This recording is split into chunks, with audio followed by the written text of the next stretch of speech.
Welcome to the Steelers by the Lake podcast.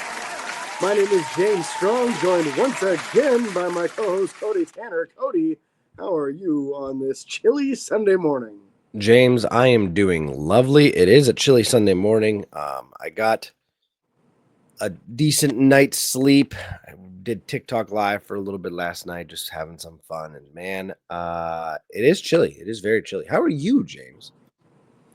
I got a little bit of sleep last night too, and excited to get some conversation going on. I finally cleaned my grill off yesterday. Ooh. Haven't really used it the last couple of years. I was less than motivated to do so. So got to do it today to cook some burgers up for Mom for Mother's Day. So happy Mother's Day to any of the moms listening. I don't know how many female listeners we have, but we do appreciate every single one of you. We at least got both of our moms. So happy Mother's Day. Listen? I don't think my mom listens to the show anymore. Yeah, she doesn't listen anymore. She might. Anyways, happy Mother's Day, Mama Strong and Mama Tanner. Okay? Yeah. We appreciate. Without you guys, this show would not exist. So literally. But yeah, we have some exciting things to talk about today, James. We're going to go over the rookie numbers. We're going to talk about the big George Pickens trade, which people probably have mixed feelings and emotions on, and then a couple other small details that might not be so small. So we will get to those details shortly. James, first off, let's go over these rookie numbers. Yeah, so the rookie draft class got their jersey numbers. They get to choose. They get a selection of here's the numbers available. What one would you like? Derek Harmon right out of the gate took number 99, and I really like it. 99 needs to come back to a dominant number on the Steelers defense, and it's been a little while since it has been. I mean, like Levon Kirkland was one of my favorite Steelers for a long time. It was awesome. Brett Kiesel really carried the torch with that number. And then there really hasn't been as much splash in that number since. So it's time for it, especially last couple seasons with Larry Ogunjobi wearing 99. It just made me depressed to see such an awesome jersey number doing nothing on the field. Now our rookie first-round defensive lineman wearing 99. I'm a big fan of it. Yeah, I love the number 99 for him. I love that he was so quick to choose it as well. I feel like when you get drafted, I feel like part of that process as any player would be like, and let me clarify, I guess. Any player with common sense would be like, all right, who's worn this number before? So he knew the history before he said yes to 99 or before he said I want 99. And so that is not only in my mind exciting to see him being like, I want that. But it's also just exciting because it's a good freaking number for that position. It is a good number for a defensive lineman. So that's very, very exciting. A couple years past, recently, we've gotten guys that wore numbers that didn't make sense for their position. We didn't like it. We would burn them. I don't think there's a number on this crew that I don't like. But the next guy, the running back in the third round, Caleb Johnson, going with number 20. Definitely more connected in my brain to cornerback room, but I don't mind that as the running back, obviously. So I can't think of. I don't think Staley was 21, wasn't he? Deuce 22, I think. 22. Okay, so I can't even think of anybody outside of a corner. Cam Sutton, we like hot and cold corner. I think Bryant McFadden was number 20 back in the day. 20. So no major connection to this one that I'm like like it's like okay, he's gonna try and make that number his own. So I'm excited for that. Yeah, I like it a lot. And again, like I'm with you. For me, the number 20 in Pittsburgh has almost exclusively been a defensive number in what I remember. Maybe Dwight Stone back in the day was number 20. He was a wide receiver for the Steelers when I was growing up. Really, really fast return, man. But as far as the number 20 on offense, that might be the only guy I recall. Like just thinking quickly, maybe for some reason Eric Pegram is sticking out. Like maybe Eric Pegram was 20 also. He was a running back, small, fast running back in the day. But what I really think of when I think of number 20, that Rocky was Blyer. Barry Sanders, man. That's true. Barry Sanders was number 20, in my opinion, the greatest running back in NFL history. So I love it for a running back. I think it's great for Pittsburgh to have a guy in number 20 at running back because it's just not a common thing for them. And I think in a matter of like 3 years, we're going to see a lot of number 20s in the stands of people wearing his jersey. Yeah, Rocky Blyer wore 20 at one point too. Okay. So, that's exciting to know that another big running back in our history, at least, or that. So I like it. I like it a lot. James, the next guy, went just a little bit higher than that. He did. Jack Sawyer, the outside linebacker, will be wearing 33, which was his college number. For me, this one's a little bit different. I see 33, and I think Merrill Hodge. Yep, I knew that. I knew you were going to say that. Merrill was the man growing up when the Steelers were a bad team. Merrill was one of the few things that you could look forward to on Sundays of giving good effort and playing well every week. Never a superstar. I don't think he made a single Pro Bowl in his entire career, but he was a staple. And then beyond that, I remember over the years some defensive backs wearing 33. But I don't know. It doesn't jump out as a huge splash number for anybody else. So he could make it on his own. It just doesn't seem like a linebacker number to me. I don't know. It's weird. It doesn't. And the most recent guys were Isaac Redman, a running back. Fitzgerald Toussaint, Trey Edmonds, Aaron Shamplin last year. Yeah. Austin Scott, CJ Henderson. Yeah. So a couple of running backs, some corners, but an interesting number for a linebacker for sure. Almost surprised Pittsburgh let him take that number, but sometimes they say no. Yeah, but usually that's just like when they try to do single digits at odd positions. They're just not a fan of that. Yeah, no, that's fair. The next guy taking a number that is a little. I like the number, but it's going to be weird for me personally a little bit. I can't remember how to pronounce his name now because it's not Yaya. Y.A. Black. Yes, the defensive tackle that we took in the 5th round. Yeah, number 78. And I can't help but think of Alejandro Villanueva.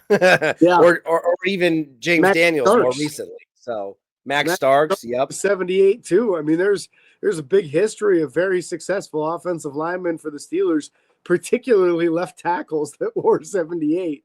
Yeah, Dwight White was 78. Yeah, and one of the best defensive linemen in Steelers history. So there is some history with that number being successful on the defensive line. It was an odd choice to me.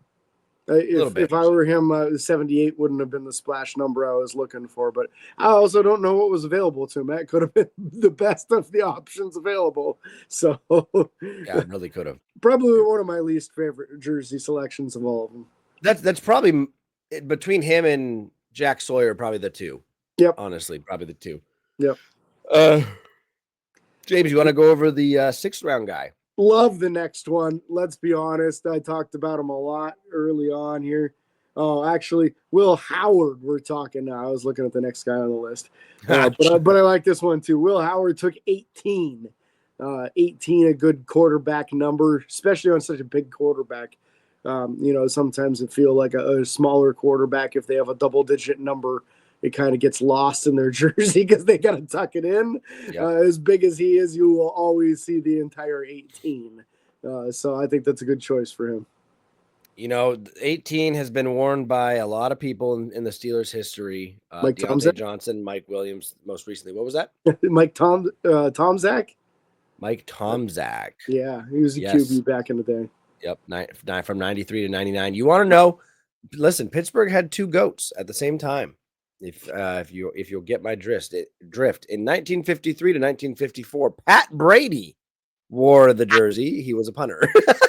Oh boy! I just saw Brady and Pat, and I was like, "Oh, look at that."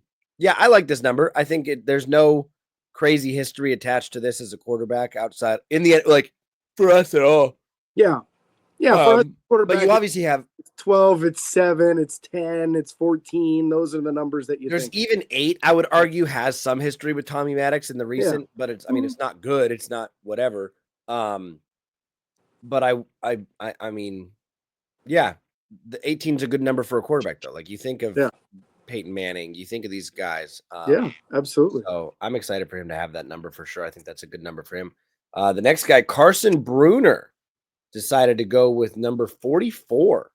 Carson, the legend, or his dad, former dad was also, or his dad was a former Steeler as well. Most recently worn by Tyler Matakevich, Derek Watt, Najee Davenport was a 44. Um, so no really big names attached to this, in my opinion. The guy that played the most under this was a guy by the name of Willie Daniel in the 61 to 66 seasons as a DB, and so nothing really crazy there. So I love it for Carson, man. I think 44 is an awesome middle nine linebacker number. And it just reminds me of how excited I was when Tyler Matakevich was on the team in his early years. mhm. He flew around on defense. He made all the tackles on special teams. And I kind of expect the same from Carson Bruner. So I feel like it won't be long into the season before I'm talking about number 44 in your programs and number 1 in your heart, Oh Carson. man. Haven't heard that one in a long time, since the early Matakevich years. Yep, it's been a while.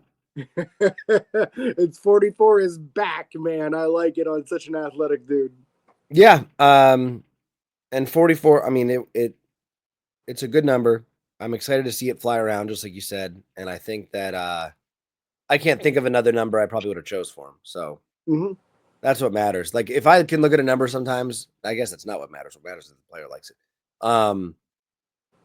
Sometimes I look at somebody in a jersey number and I'm like, nope, that just doesn't work. None of these guys are like nope to me. Don't get me Yeah. wrong. The Jack Sawyer one is very weird, but it's not a nope. And then the last guy, last jersey number 34, Dante Kent. Most recently, Jalen Elliott. You had Shannon Sullivan. You had the unfortunate Terrell Edmonds, D'Angelo Mm-hmm. Williams, Rashard Mendenhall, which is a Yep. rough one. But Not at all no, good for most of his career. He just had some untimely fumbles. that is true. But nothing too crazy in the past with that number that I'm seeing here. We had a linebacker, Andrew Russell. Oh, yeah, Yeah. he was a stud back in the 70s. Yep. He's the biggest name probably on that list. So Yeah, so it's another one that you're able to make your own. Nobody's really made a huge splash since the 70s wearing 34. So, yeah, Mendenhall's the one that sticks out to me over the years, beyond Andy Russell. So, he's got a chance, man. He's got a chance to make a splash and make that number his own. But there's always the wild card too, that if these guys get into the regular season, somebody else gets cut that wasn't expected to, a different number frees up, they can always switch numbers too. Yep. So Yep. No, I agree. But that's all those guys' numbers. We'll probably get more numbers for the undrafted guys at some point. I think they're already out. I just didn't have a list of it, to be honest with you. That's fine. We can look into that another time. That's not the end of the world today. Now it's time, James, to talk about the big thing. The big news of the hour is Pittsburgh decided at one moment recently to trade George Pickens to the Dallas Cowboys. So this was a trade that we talked about potentially happening during the draft. A lot of things interesting there that just didn't happen. We kind of like, okay, it's not going to happen. We're going to have these two arguably number one wide receivers, and then boom, here we are. And George is no longer a Steeler. We now have another big question mark at wide receiver 2, just like we did before. So we're back to square one to some degree. Because I mean, people compare George and DK. They're both freaks. Obviously, George is a little bit smaller than DK, but very, very interesting decision to trade. And they traded we got a 3rd round pick and a swap of day 3 picks. So I think we got a 6th for a 7th, if I'm not mistaken. Yeah, so it's a 3 for, I want to say we gave up a 6 and got a 3 and a 5 in return. Okay. And the 5 and the 6 were 2026 draft picks. So those won't even affect this upcoming next draft in Pittsburgh. but that does stack them with one more third-round pick in the upcoming draft that will be in Pittsburgh. Yep. So you didn't get the compensation that I was hoping for. I was hoping that if Pittsburgh traded him, they would get at least a second-round pick. I do believe that their trade history is working against them in that, as they've had so many trades over the years. We were discussing this as we were preparing for today's show. There's just a big history of Pittsburgh trading a wide receiver, and then a year or two later, they fall off the planet. Like, just they're out of the league. They're not playing well. They're getting in their own headspace. Stuff's happening for them off the field that affects them in their availability on the field. Just all kinds of bad stuff. And the more that these guys that we trade away are unsuccessful at future destinations, the more no one's going to want to touch our wide receivers when we want to trade them away. Yeah. So it's time to restart this room. And I think this was a good move for the chemistry of the room. I'm not in favor of getting rid of George Pickens. I wanted him to stay. I really wanted to see DK and George for a year and see what they could do and what they did to other defenses. That would have been incredible, in my opinion. That being said, DK is the professional off the field. He is somebody who's had some altercations on the field, but it's more just because people try to push him around and he's not going to let it happen. So I think what you're going to get is a good role model in the room finally. All along, we've been saying this offseason that we thought Pittsburgh needed to add somebody that had experience but was still playing at a high level that the young guys in the room would listen to. That when he says, hey, don't be lollygagging on your block, finish your block, that they do it. When he says, don't go out on Saturday night when you got a game at 1 o'clock on Sunday, they listen to him and they stay home. You know, that's the kind of leadership that they need in the room. And I feel like it just hasn't been there since basically Hines Ward retired. Yeah. You know, Antonio Brown was not a mature leader. He was an incredible football player, but as he went on, obviously his issues are well stated. They're well documented out there. And then it was just one after another, whether it was Martavis Bryant or Santonio Holmes prioritizing marijuana instead of football with both of those guys. Yep. And then you got Deontay Johnson being just a complete troublemaker in other locker rooms as soon as he left Pittsburgh. And now we realize that's why. Chase Claypool, fantastic his rookie season. You know, dang near could have been in consideration for rookie of the year. He was so good that year. And they just fell off. You know, I don't know how many times they snapped the ball on offense and Chase Claypool wasn't ready for the play to start and guys would run right by him. It was embarrassing for somebody so big and so physical and so talented. And it just keeps happening over and over. And it's different wide receiver coaches year after year. So it's not even like the coaches are failing them. It just became a culture of who's the most experienced guy in the room, that troublemaker. Now it's this troublemaker. Now it's that guy. And it just kept. I mean, even when it was Juju, like he was a very good soul. Like he was a very good guy. But man, he couldn't stay off social media. He'd rather go dance on logos and cause drama than anything. And you know what? And I want to take a moment to pause there because when I look back, when I think about dancing on the logo and causing drama, I can't help but think of Joey Porter. I can't help it. Yeah. You know, it happens. But Joey wasn't doing it for clout. Joey wasn't doing it for entertainment purposes. Joey was doing it because he had pride in his game. Yeah. And Juju unfortunately did not. And so it's been a constant thing. And we look back at, you know, even the recent trades. Antonio Brown he won a Super Bowl technically, but he didn't have any kind of successful career in my mind after leaving Pittsburgh. Chase Claypool definitely didn't. Is he in the Canadian Football League right now? Like, he's currently out of the NFL. So I don't know if he's a Canadian team or a UFL team, but he's not in the NFL right now. Juju's had quote unquote success with Kansas City, but not because of him. Like they were winning Super Bowls before him. And he's been like the number 3, number 4 wide receiver there. He's not even a 2 anymore. Yeah. And then Deontay Johnson has been on 3 different teams since he left us. Just a year ago? He's been on 3 teams in the AFC North. Yeah. Like, okay, so 5 teams total, right? It's bad, man. Yeah. Even thinking back to Santonio Holmes, no success with the Jets after he left us. Yeah. The only player that ever had, technically 2 players had success after us. Plexico Burress, although he shot himself, that was a downfall. Yeah. But he won a Super Bowl, a big one. And then Emmanuel Sanders also had success after leaving us. And both of those guys didn't get traded away. Their contracts expired and they signed naturally in free agency with somebody else. Yeah.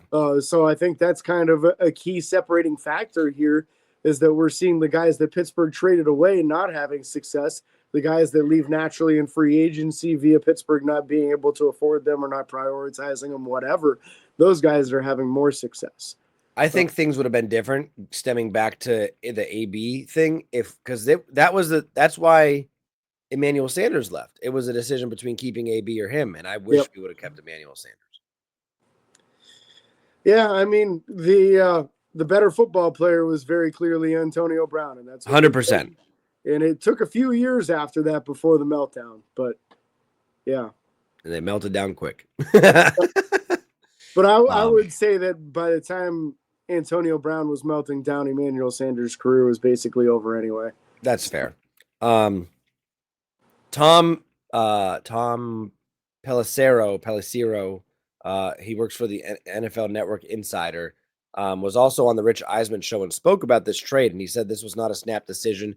This was not that he overreacted to them paying or trading for DK Metcalf. It was everything over the past several years. Again, unbelievably talented football player, but there were a variety of different issues. There was tardiness to meetings. There were a couple of games where he showed up late to the locker room. You always want guys there before you turn in your inactives 90 minutes before the game. There were multiple occasions George Pickens wasn't in the locker room yet. And so, unfortunately, and I wish I understood why. I wish I understood, is he just that bad with time management? Does he just not care? Does he just think that he wants to put on this persona that I am bigger than the rules? Like, I don't know what it was. And I don't want to speculate that either, because there are times where when I see George on the sideline, I'm like, he's getting talked to Mike Tomlin. He's ready to go. He's fixing his stuff. And then boom, same issues. So I don't know. Well, only one thing is clear there is that he didn't prioritize it. Because if he had prioritized it, he would have been there on time or early every time.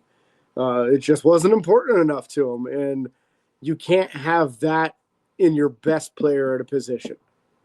You can't. It sets a bad example, and then all the young guys come in and they say, oh, well, I can just come in whenever, because that's when George does.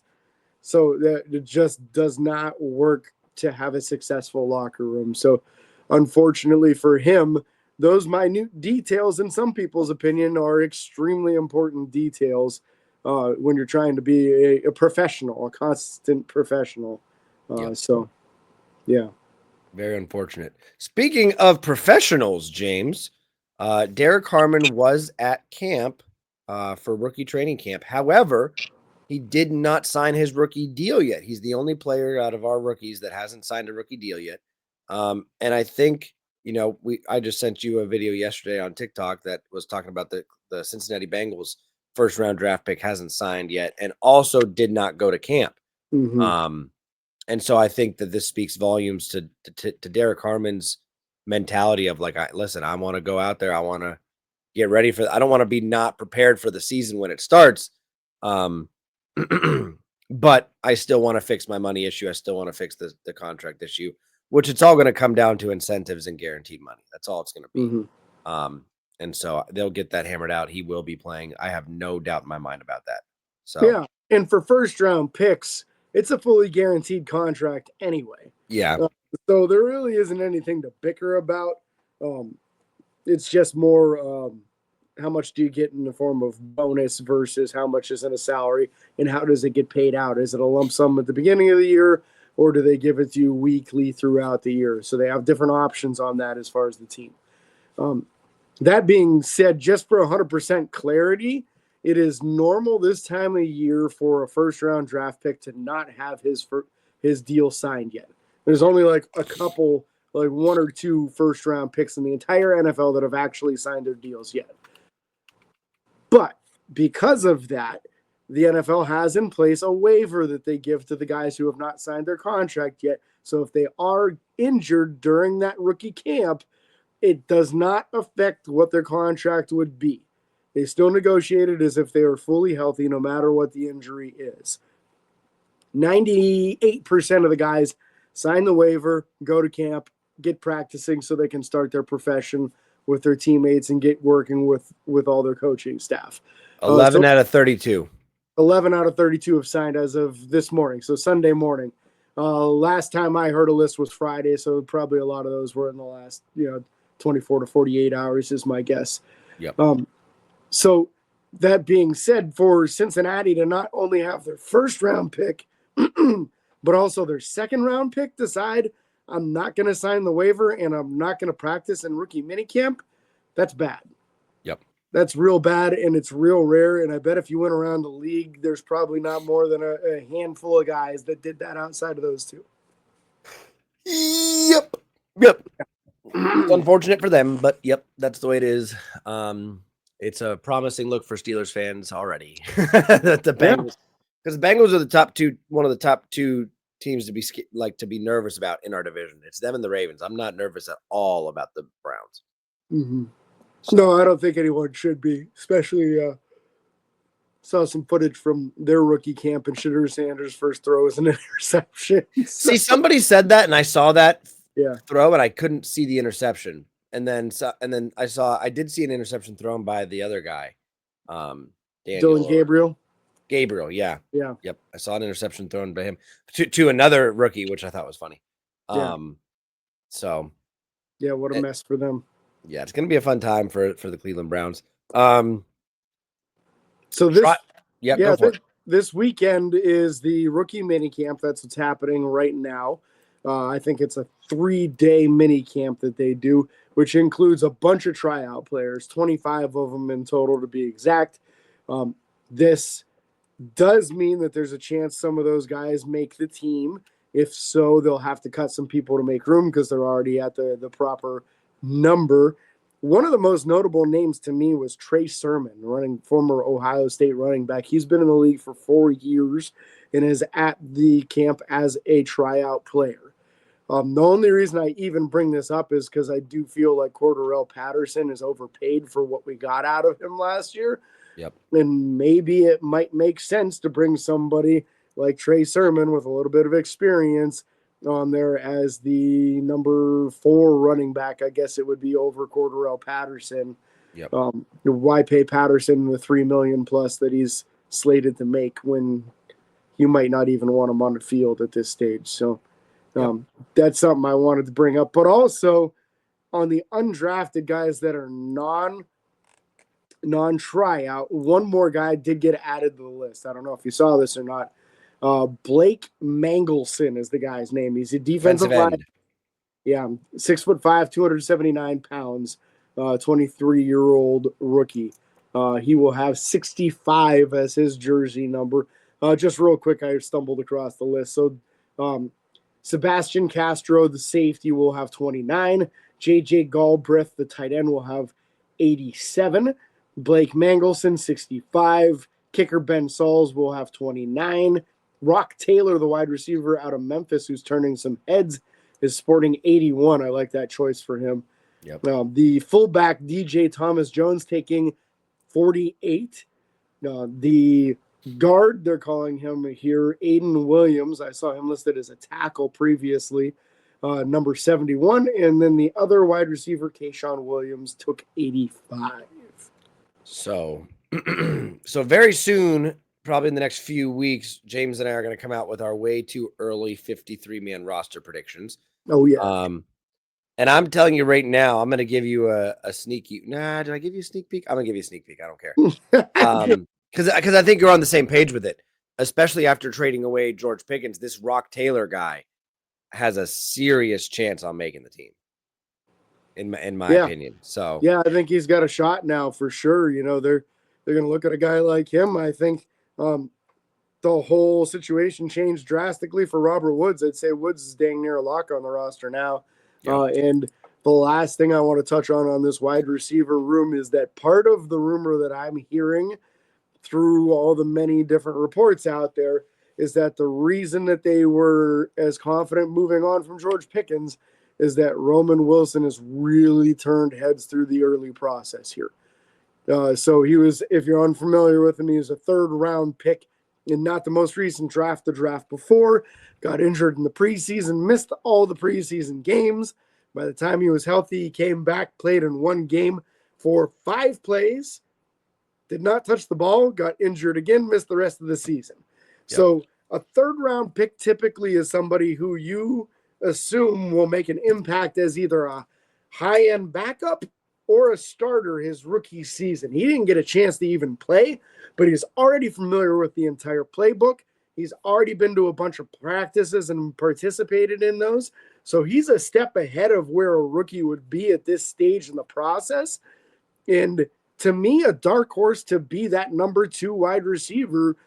Keep your eye open for how things go through the offseason with Roman Wilson. I won't be surprised if by like week 4 or 5, Roman Wilson is your starting wide receiver opposite DK. Yep. It's going to be a very, very interesting time to be a Steelers fan this year. So we're very excited. Roman Wilson, we've been excited from last year. It's the same thing that happened with Calvin Austin and Corey Trice. These guys got injured their rookie years, didn't play the entire rookie year. And then it's practically like having another draft pick coming into the next year. So then Fautanu, same thing. You know, we missed Fautanu almost the entire season.